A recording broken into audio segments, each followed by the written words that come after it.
Much of Volume 2 takes place in Cuba, a country with a one-of-a-kind musical history and culture. Recording in Cuba was illuminating. It was eye-opening.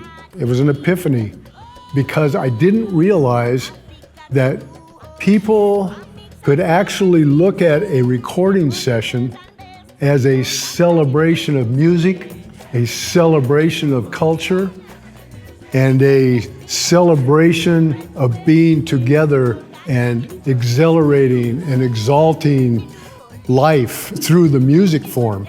And that's what they do in Cuba. It's beautiful to see. Everything that they eat, drink, sleep, shit is clave. Clave.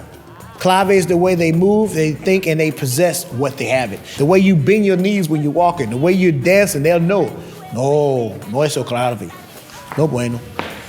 You know, you look around in Havana and you will see little kids in the streets at night playing in the streets.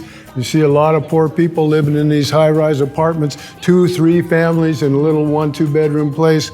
But what gives them life, what gives them hope, what gives them faith in something greater than that existence they're living is the music. That's the music of Cuba. Man, it is an addiction once you hear it. MOJA impresses upon Gator Burns at the world-famous Congo Square, convincing him to make money with her talent instead of her body. I always thought of Congo Square as the great right turn. You have the music coming from Africa in many, many different forms, always coming west on a line kind of parallel with the equator, you know, coming west, came into the Caribbean and Haiti and into Cuba. Once it reached the Mississippi River, which was at New Orleans, it took a right turn. Why did it take a right turn? I submit Congo Square had a great deal to do with that. Now think about it like this. You got ethnic groups in West Africa that finally came to America because of the torture and inhumane cruelty that was treated upon a group of people to work for a business. And you got taken what? Your name, your way of life, your language, your food, your belief system, your culture, your thought process, and your music. You're no longer a human being, you're products. And you're not just a product of an environment, you're a product for sale. So what's the one thing that can keep you positive and keep your spirit and your emotions striving and keep your spiritual and emotional DNA strong? Music.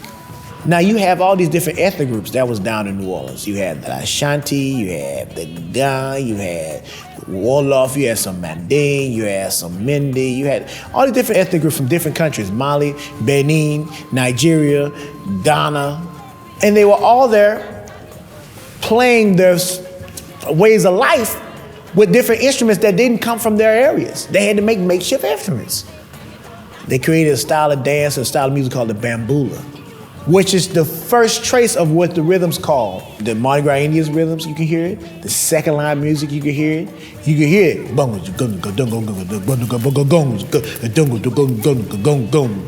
Where the syncopation is, all of that happened throughout that style of music from all the different influences from these different ethnic groups that came from West Africa. So do you think Congo Square is the reason why modern music is what it is? Yes. In Congo Square, you can find funk, in jazz, rhythm and blues, rock and roll in Congo Square.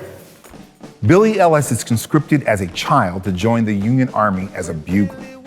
In the song, Bugle Tunes and Pantaloons, we hear the influence of African music on the drill cadence.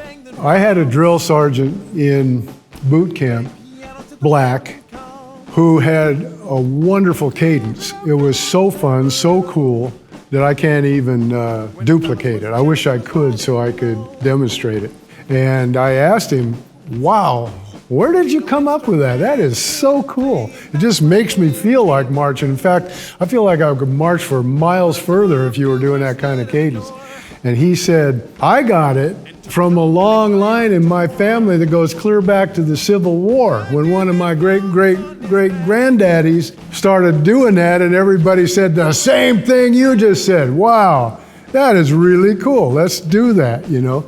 So then they came in with that, and some of it, like if it was really slow, like if you had the cadence beat 1, 2, 3, 4, they would be going, little trade, you